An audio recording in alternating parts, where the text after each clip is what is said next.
BBOR, Black Box Online Radio, coming to you from West Virginia.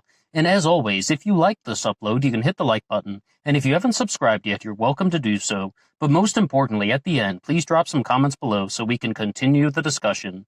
And this show now has an Instagram page, BlackBoxNed88. One more time, BlackBoxNed88. And if you follow the show on Instagram, you'll get access to a special bonus podcast talking about music, movies, daily life, and more. BlackBoxNed88 on Instagram. On this channel, we do a segment called What Is, where we look at different aspects of mostly things that are connected to cyberspace, but also from time to time just looking at different aspects of the paranormal world, as well as other ways of thinking. And that's what we could do today. And I was planning on doing something on the Williamson Institute, named for Marianne Williamson. And that would be more about exploring this way that she is, this platform that she has, the Williamson Institute, that has been launched to share her message about what she believes about politics and spirituality. And I follow the Williamson Institute on Instagram, and I was looking at a lot of their posts. But I thought that maybe we could do something a little bit bigger than just what is the Williamson Institute. I've been meaning to do one on some of these political institutes that have been put out by politicians over the years, like Mike Gravel and the Gravel Institute, and even Bernie Sanders and the Sanders Institute. But I really think that to have a better discussion, I thought we could do something a little bit more comprehensive and just look at some things that Marianne Williamson has said and some of the material from her books, as well as just what she stands for in general. We've covered Marianne Williamson on this channel in a few different uploads, one talking about the book of Politics of Love, another one talking about how the Politics of Love deals with kind of cross-cultural faiths and stuff and cross-faith interactions, more or less. And then we also did one called A Politics of Honesty, where we examine Marianne Williamson in a variety of ways. Oh, and actually, I think we also did a segment on her for our segment, Genius or Fraud. So if you want to encounter any of those, please visit the description box to find some links. Now, I would just like to read something from Marianne Williamson here. A meaningful life is not a popularity contest. The fact that others do not approve may or may not mean that you did the wrong thing. Live the best you can according to the dictates of your own conscience, and don't be deterred or bothered by the immediate judgments of those around you. And that's why I thought that it'd be so much better to just talk about some of the material that she puts out, because one of the things that I find with Marianne Williamson that I did not find with many other political figures is just inspiration, optimism, believing in humanity, the human spirit, all of these things. And when we did our upload on the Gaia Audience here on this channel, we talked about how the Democratic Party was dying for this. They were in dire need of this type of politics because so many people who are going to be voting from any political party or many non-voters were really looking for what I used to call the eco-conscious spiritual side of the Democratic Party, you know, being at one with love and being at one with the earth and one with the cosmos. And like, where was the politician that was going to stand up and start talking about these things? And instead of eco-conscious spiritual, we began calling that side of politics the Gaia Audience. And Marianne Williamson, I think, filled in that void rather nicely. And I mentioned before that I was talking with a family member once about Marianne Williamson, and that family member said, she's crazy. And I was like, no, she's not crazy. She is simply sharing a different brand of politics that was somewhat neglected by many different election cycles. But there are many voters that actually do go down that pathway. And I pulled up one thing that I thought was going to be a lecture that Marianne Williamson had done, but it was actually a recording, like a segment from one of her audiobooks that was talking all about miracles and love and believing in love. Like, because Marianne Williamson says the word love very frequently, but when she sort of says this, it's also about being at one with the world, as well as using that as your guiding compass. And I think that there are some very valuable things to say about that. I also heard in that segment that I was just talking about from the audiobook that Marianne Williamson was talking about how she really began to learn more about love after taking philosophy courses for a while. And I had the absolute opposite reaction when it came to learning about philosophy. And I used to say that the oldest joke in the world would be to just get somebody to buy a book about nothing. The oldest trick in the world would be to get somebody to buy a book about nothing. And I was in a philosophy section of a bookstore once, and you just look around, and I just began to notice how many different books had the word nothing on them, like the meaning of nothingness, being and nothingness, everything and nothingness. And like there's the word nothing was everywhere. And I'm like, these guys are just talking in circles. But I think that maybe I didn't give them a fair shake, but I think that it's so much more valuable to talk about love and what people believe when it comes to divine love or anything to do with what they think that they mean about love in the spiritual sense. But I think that there would be no other person that we should turn to than Marianne Williamson to see what she has to say here. Love is what we are born with. Fear is what we learn. The spiritual journey is the unlearning of fear and prejudices and the acceptance of love back in our hearts. Love is the essential reality and our purpose on earth, to be consciously aware of it, to experience love in ourselves and others, is the meaning of life. Meaning does not lie in things. Meaning lies in us.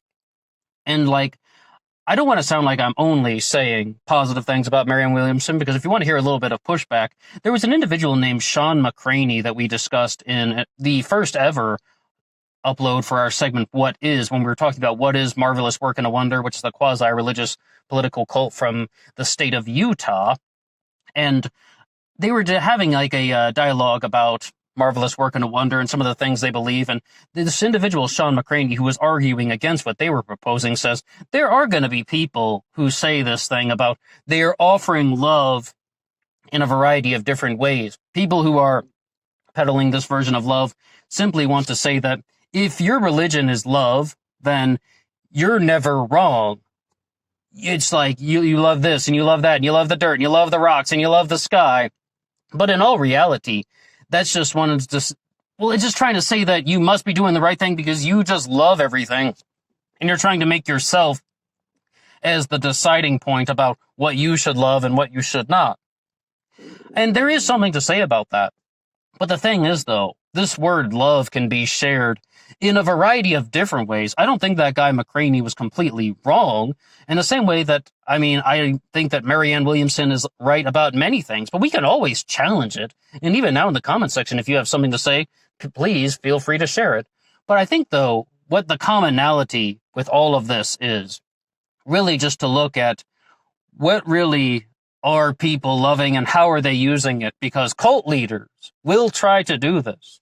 They'll try to say that you are not loved. And the only way to get love is to follow their teachings. And you could find that with that group we mentioned, Marvelous Work and a Wonder. You could find it with Charles Manson and the Manson family, perhaps to a certain extent Jim Jones and Jonestown, but I haven't looked into that one too clearly. Definitely with Manson. We've also mentioned Stefan Molyneux on the channel from time to time. He tells people if your parents spanked you, they don't really love you, so you need to leave them. So what's all that going at? That is just talking about human love. And I think Marianne Williamson's stuff here is relating to a love of a different kind. We do have many different forms of love, whether you're going to look at the Greeks, and I once read that the Hebrews had 2 different forms of love. But I think that what this is actually all just trying to say is that there is this love in the spiritual sense that is often heavily neglected. I believe that segment that we just read from Marianne Williamson right here was going down that pathway. Now, I would like to look at another thing that Marianne Williamson has written. Our deepest fear is not that we are inadequate. Our deepest fear is that we are powerful beyond measure. It is our light, not our darkness, that frightens us. We ask ourselves, who am I to be brilliant, gorgeous, talented, fabulous? Actually, who are you not to be? There is nothing enlightened about shrinking so that other people won't feel insecure around you. We are all meant to shine as children do. We were born to make manifest glory that is within us. It's not just in some of us. It's in everyone.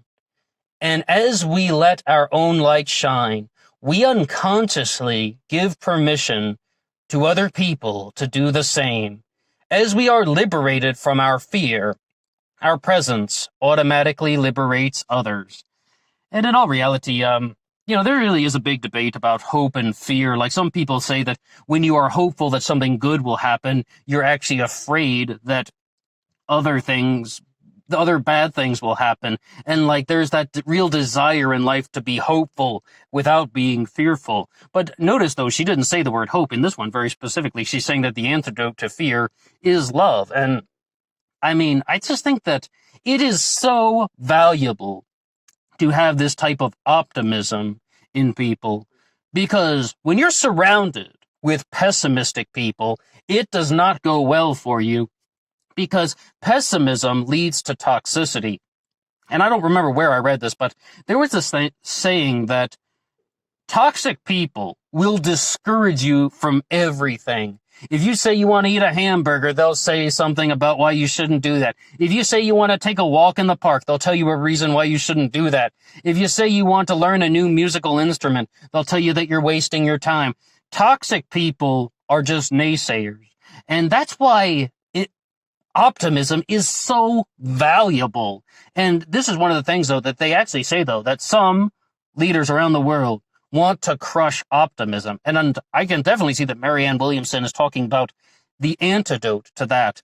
I mean, is this going to be a brand of politics that is ever going to be marketed and available and understood and digested and comprehended by the mainstreams, and actually have this type of politics put forward, like, as the nominee of the political party against, a Democrat or a Republican? We could actually put this straight into office. Not in the immediate future, perhaps somewhere further down the line. But what I can say is, optimism is very important for the political process. And that's like, I liked when I read A Politics of Love, and we did the book discussion here on this channel about Marianne Williamson. But the thing is, though, I actually noticed that the Williamson Institute really wasn't promoting the book A Politics of Love too much. They would often show photos of her books, and I thought it was rather peculiar that one was often missing. But I mean, the big point, just to reiterate from that one, is that my sort of takeaway is we need a need for civics education, because I used to have this idea about giving people a copy of the national constitution and the state constitution, and then they just need to learn it inside and out. It's not sufficient enough just to give people the documents. We also need people to be educated in a thorough manner. It's more about how we approach the system and wanting people to know their rights. So that's one of the things that I got from that book. First and foremost, we need civics education. And the second one was honesty. We mentioned A Politics of Honesty. That was the way that we titled the upload here on the channel. And to say about that is, Marianne Williamson brought up the point that we will never have real political change in the United States of America until people actually say all men are created equal, and they actually believe it. Until people say inalienable rights, and they actually believe it, as opposed to simply just lusting after power and then saying, oh yeah, well, we got to destroy this portion of humanity just so we can stay in power.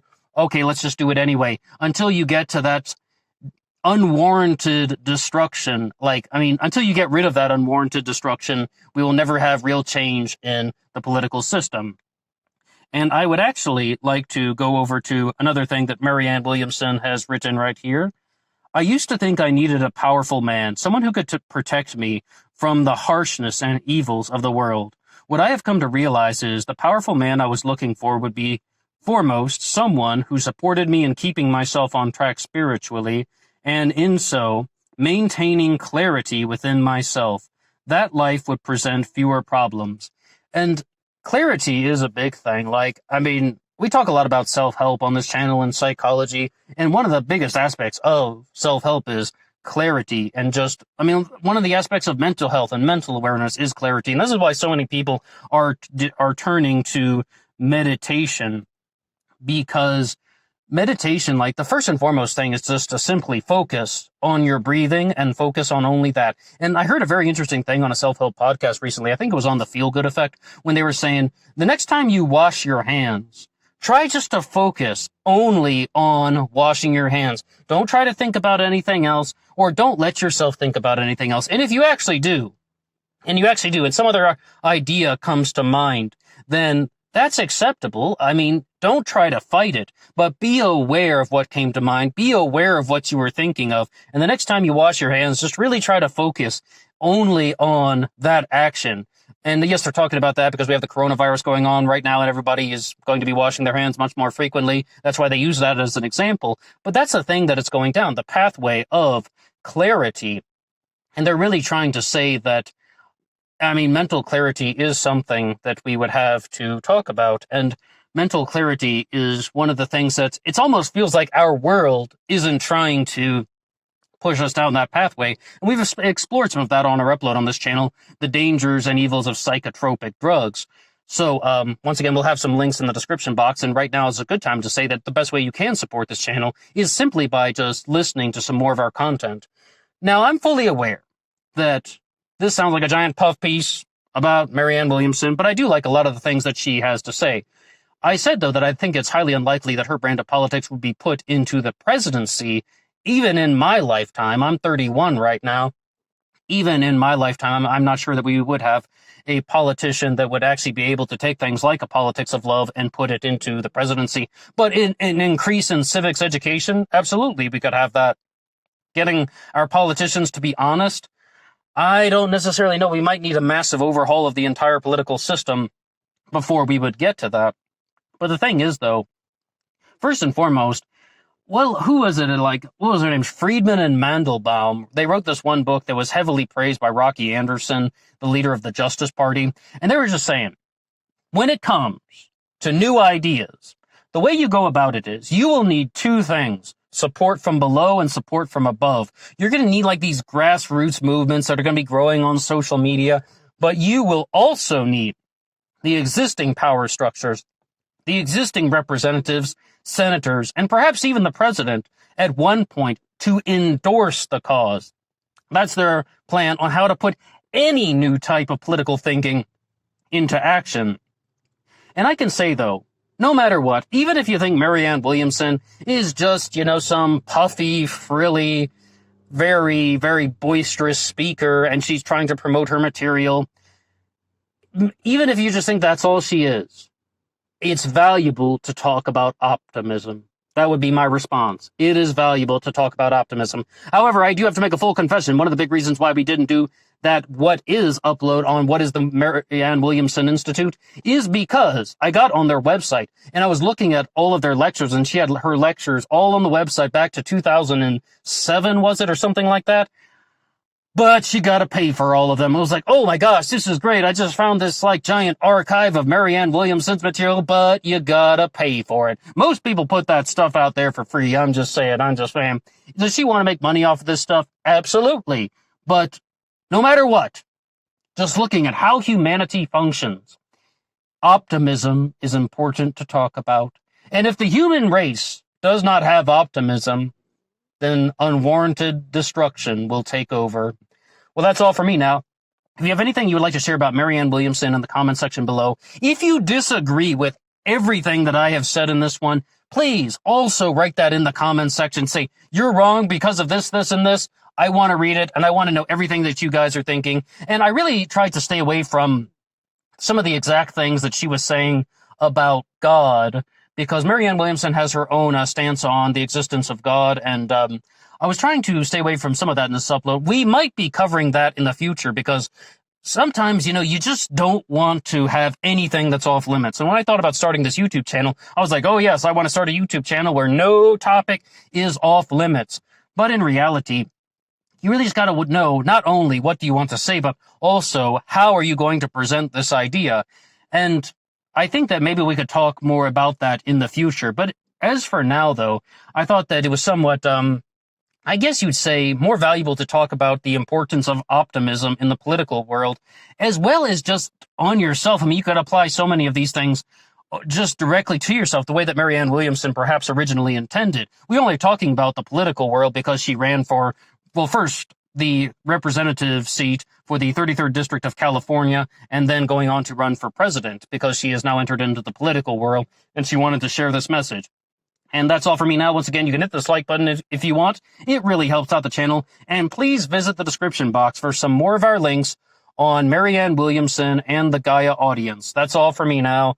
Until next time.